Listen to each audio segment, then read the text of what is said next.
기독교 2000년 역사 동안 박해가 없었던 때가 없어요. 뭘 잘못해서가 아니라 이 마귀 역사와 이 세상은 끊임없이 기독교를 박해왔어요. 예를 들어서 공산치하의 기독교인들은 인권을 말살당하고 예수 믿는다는 그 이유 하나로 총살을 당하고 매를 맞고 감옥에 들어가요. 북한이 그래요. 북한의 김일성, 김정일, 김정은은 과거 김일성 때부터 지금까지 전 세계에서 기독교 박해 1위 국가예요. 그런 박해 속에서도 몰래 예배를 드리고 신앙을 유지하는 분들이 있어요. 그리고 이슬람 체제에서 여러분 스탄이 들어간 나라들, 우즈베키스탄, 키르기스탄, 파키스탄 이렇게 스탄이 들어간 나라들이 다 이슬람 나라들인데 거기 기독교인들이 있어요. 기독교인들이 가보면 많은 박해를 받고 있어요. 이유 없이 알라를 믿지 않는다는 이유 하나 때문에, 예수 믿는 것 때문에 박해를 받아요. 작게는 직장을 취직을 못해요. 크게는 매를 맞고 감옥에 들어가고 어떤 사람은 죽임을 당해요. 이런 일이 지금도 버젓이 일어나고 있어요. 우리가 자유 대한민국에서 살면서 신앙생활 하는 게 축복입니다.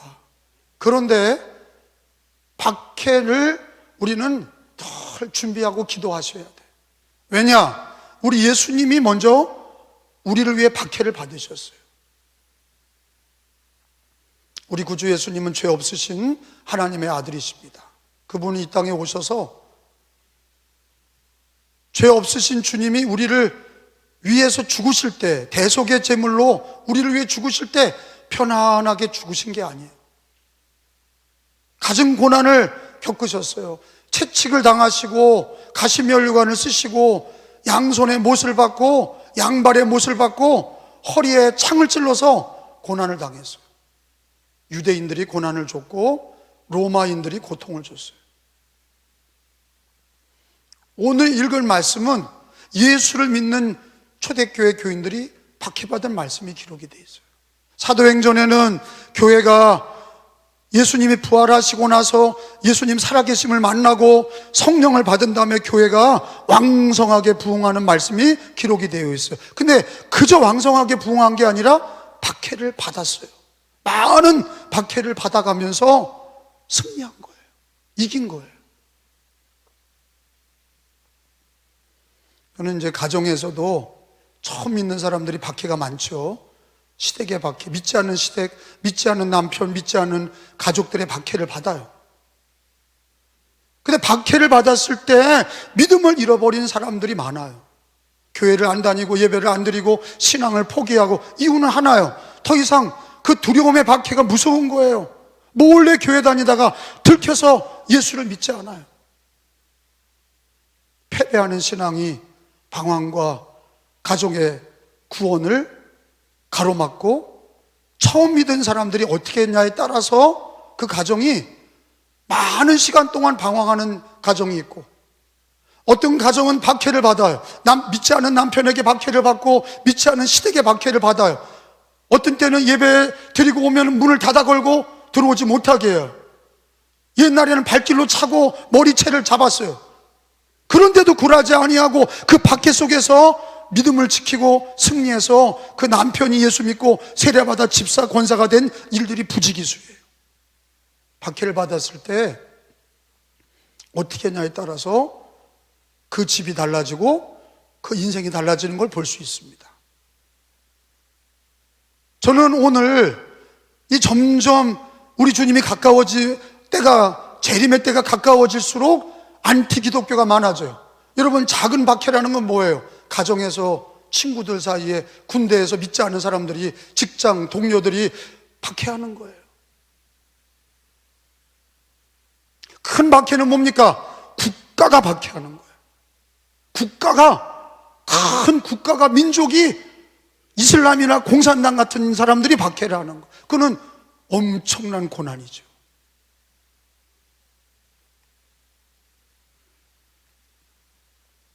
그 고난을 박해를 2000년 동안 이겨내면서 교회가 승리하고 복음이 승리하고 신앙이 승리하고 지금까지 전 세계에 복음이 증거된 거예요. 할렐루야.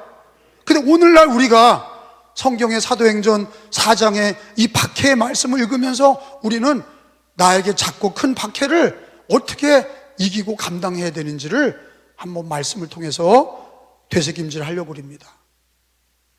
여러분, 박해를 이기는 데 있어서는 아주 공식이 있어요. 작은 어려움이든 큰 어려움이든 작은 박해든 큰 박해든 이기려면 반드시 해야 될 공식이 있는데 예수를 바라봐야 돼. 예수님을 바라보지 아니하고 이겼다는 사람을 제가 듣도 보도 못했어요.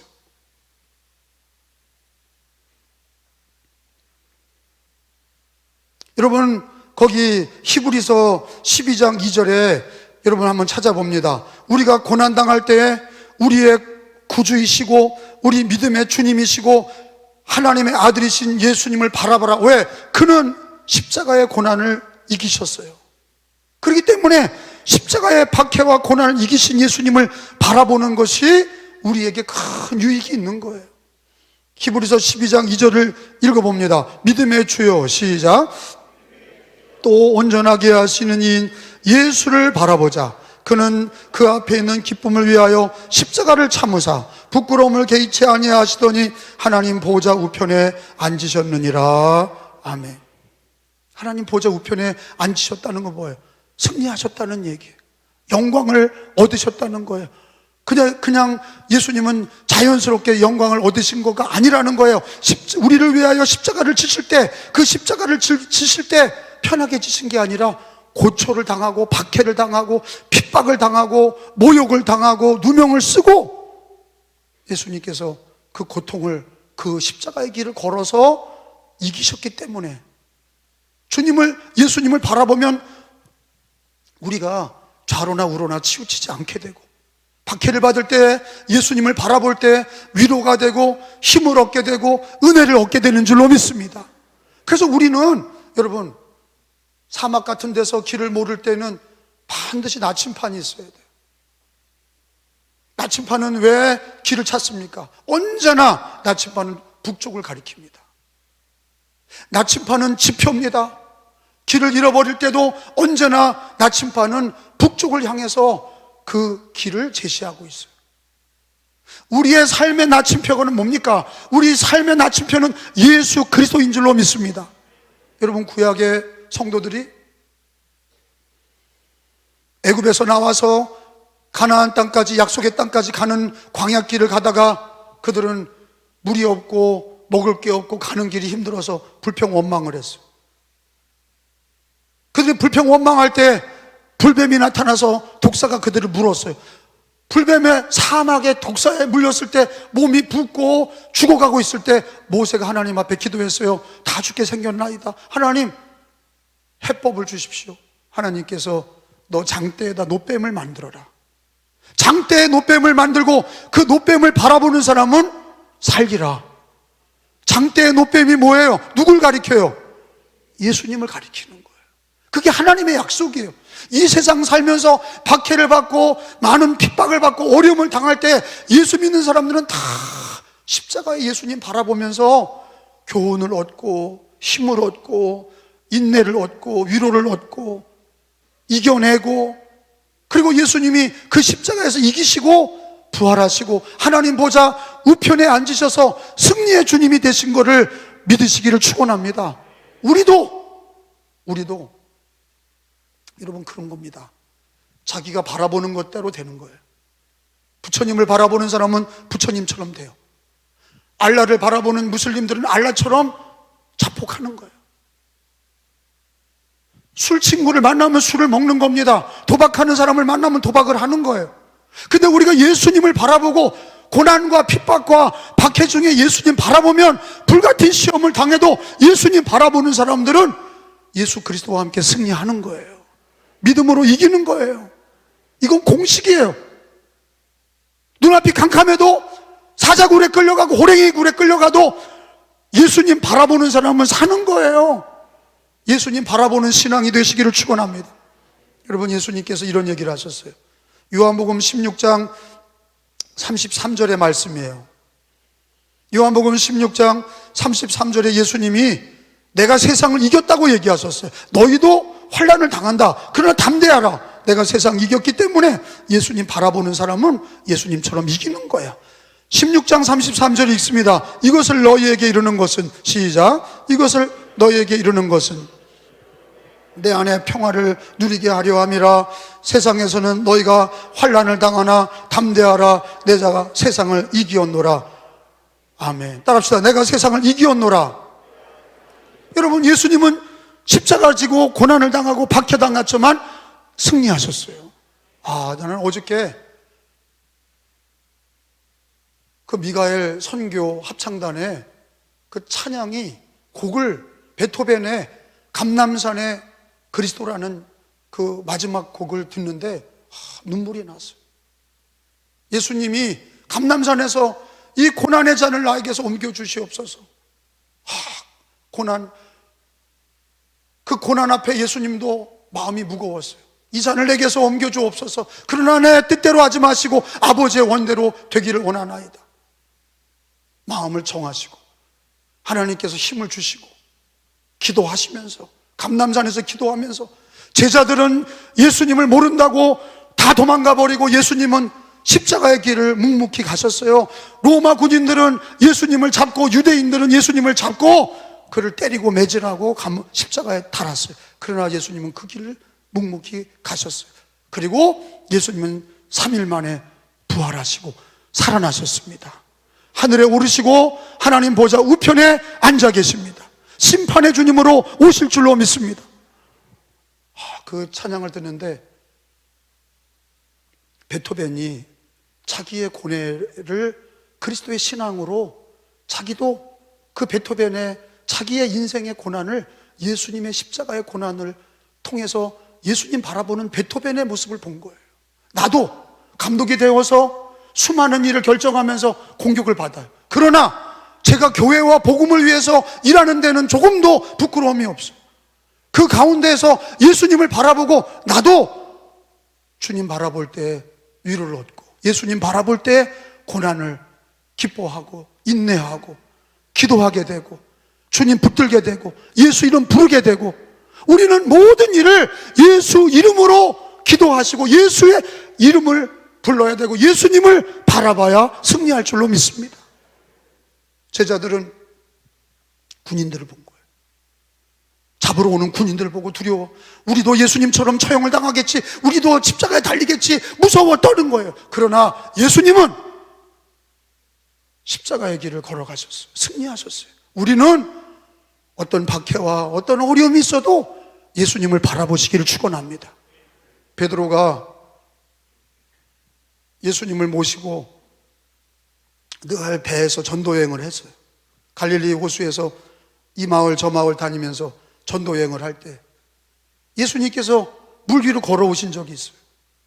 예수님이 물 위로 걸어오실 때 베드로 제자가 예수님에게 내가 그리로 가리이다. 그래서 예수님께서 와라 그러셨어요.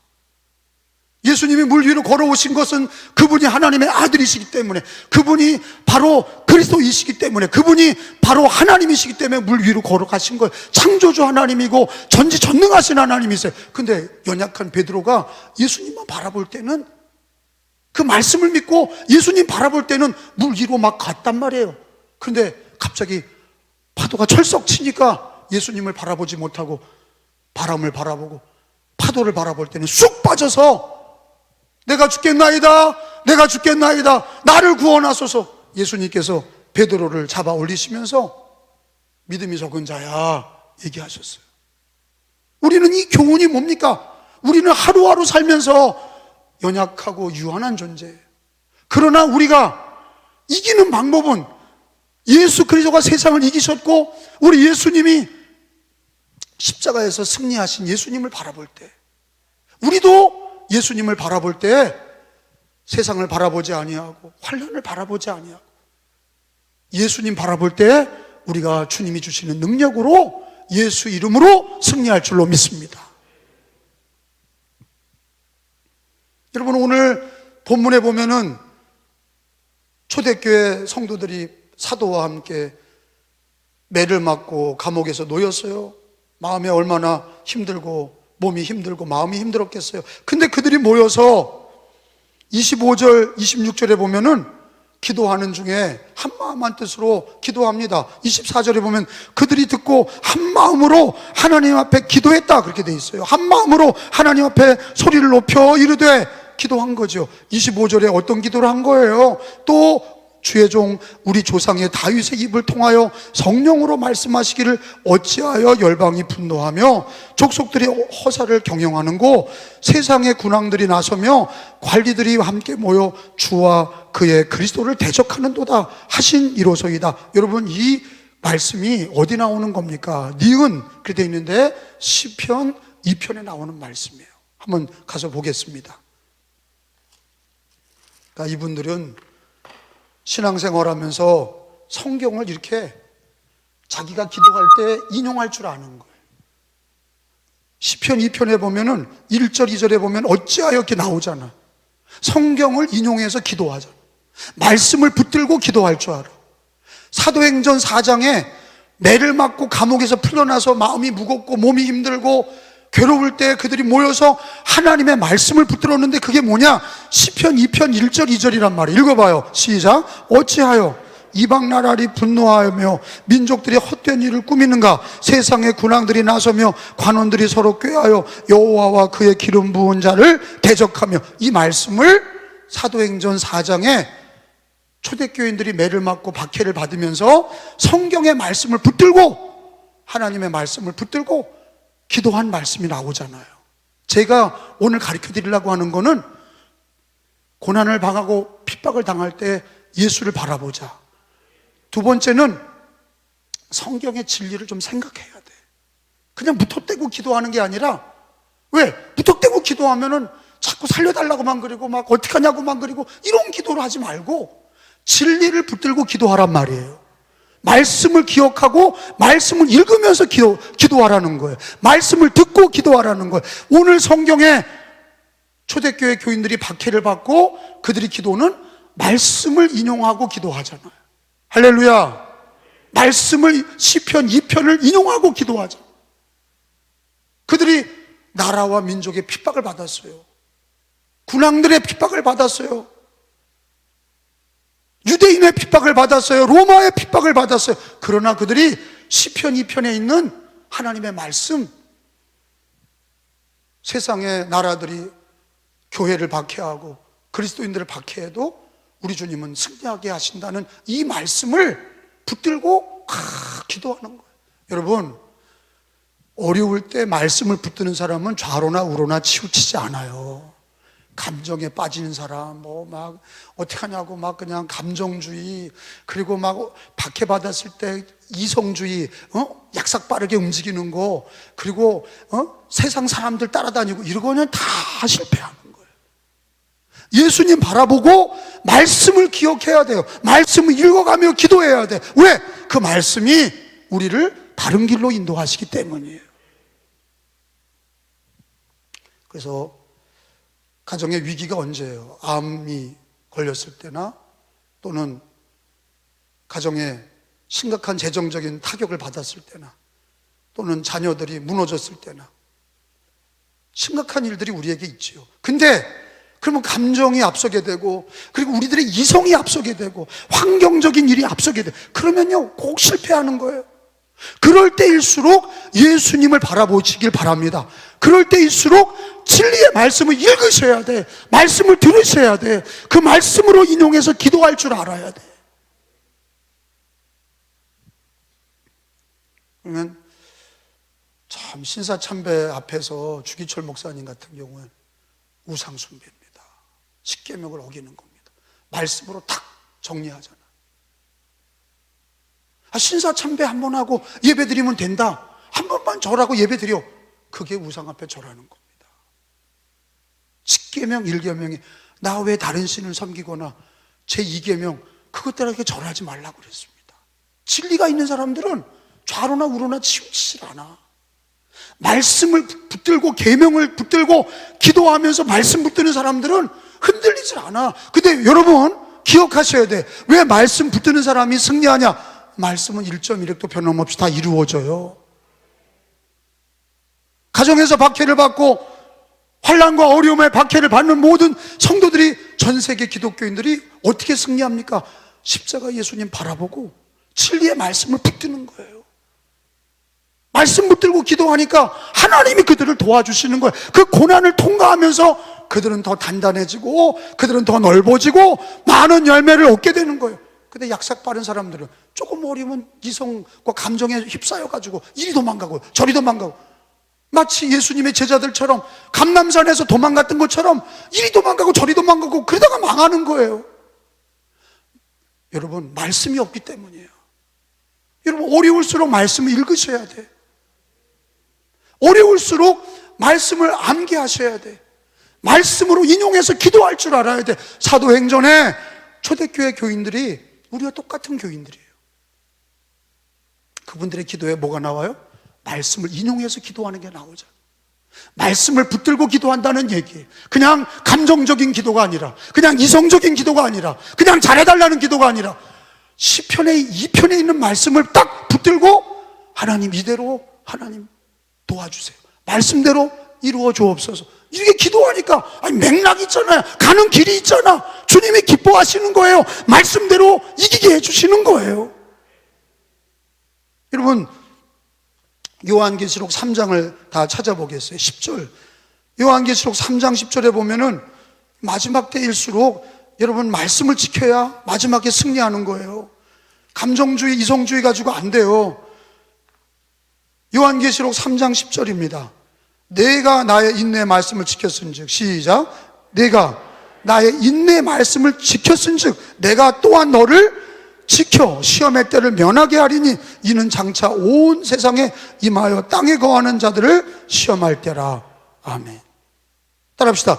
나의 인내의 말씀을 지켰은즉 너를 지켜 시험의 때를 면하게 하리니.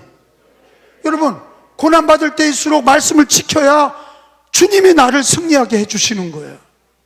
그게 답이에요. 저는 우리 교인들 중에 집안에 어려운 일 생겨가지고 예배 빠지고, 코로나 걸려서도 그 코로나 기간에 자꾸 예배 빠지고 기도도 안 하고 계명을 안 지키고 말씀을 안 지키고 그냥 이성주의, 감정주의로 나가는 사람들이 한국 교회가 그래서 무너지는 거예요. 근데 결론적으로는 여러분 지금도 코로나가 돌아다녀요. 근데 지금은 예배를 드리잖아. 그러니까 예배를 드리면 하나님 앞에 예배를 드리고 기도하면서 말씀을 붙들고 기도해야 맥락이 있는 거예요. 진리가 있는 거예요. 그래야 하나님이 기뻐하는 거예요. 바르게 기도하시길 바랍니다. 바르게 기도는 뭐예요? 말씀을 붙들고 기도해야 돼. 말씀을 읽고 기도해야 돼. 말씀을 듣고 기도해야 돼. 진리로 기도하셔야 돼. 세 번째로는 초대교회 교인들이 어떻게 됐어요? 31절에 보면은, 여러분 31절에 보세요. 본문 31절에 보면 빌기를 다하며, 이게 기도란 말이에요. 기도를 그냥 대충 한 게 아니라 소리를 높여서 기도했다고 거기 24절에 나와 있어요. 한 마음으로 하나님께 소리를 높여서 기도했다고 그랬어요. 통성으로 큰 소리로 기도한 거예요. 왜? 고난도 많고 핍박도 많고 힘든 사람들은 소리를 질러서 기도하는 거예요. 근데 31절에 보니까 막 빌기를 다 하니까 성령 충만을 받았다고 그랬어요. 시작. 빌기를 다하며 모인 곳이 진동하더니 무리가 다 성령이 충만하여 담대히 하나님 말씀을 전하니라. 아멘. 여러분, 이게 인간의 힘으로 됩니까? 끌려가서 매 맞고 감옥에 들어갔다가 협박과 공갈을 당하고 나오면 누구든지 마음이 힘든 거야. 그럼 위축된다고. 근데 이 사람들은 또 나와서 전도해. 그 힘이 그냥 뭐 인간의 힘으로 한 게 아니에요. 그냥 깡으로 밀어붙이는 게 아니에요. 이 사람들은 주님 예수님을 바라보고, 아멘. 그리고 인내의 말씀을 지키는 거예요. 아까 말씀을 인용해가면서 기도하잖아. 하나님 말씀이 이루어집니다. 하나님 말씀대로 이루어집니다. 그 기도하고 말씀으로 기도하고, 그리고 간절히 성령의 도움을 받도록 기도하니까 그들이 다 성령 충만하여 또 나가서 담대히 말씀을 전파했다. 이게 기독교 역사예요. 이게 하나님이 기뻐하는 신앙이에요. 이게 오늘 하나님이 설교 시간에 들려주기를 원하시는 하나님의 메시지예요. 하나님의 음성이에요.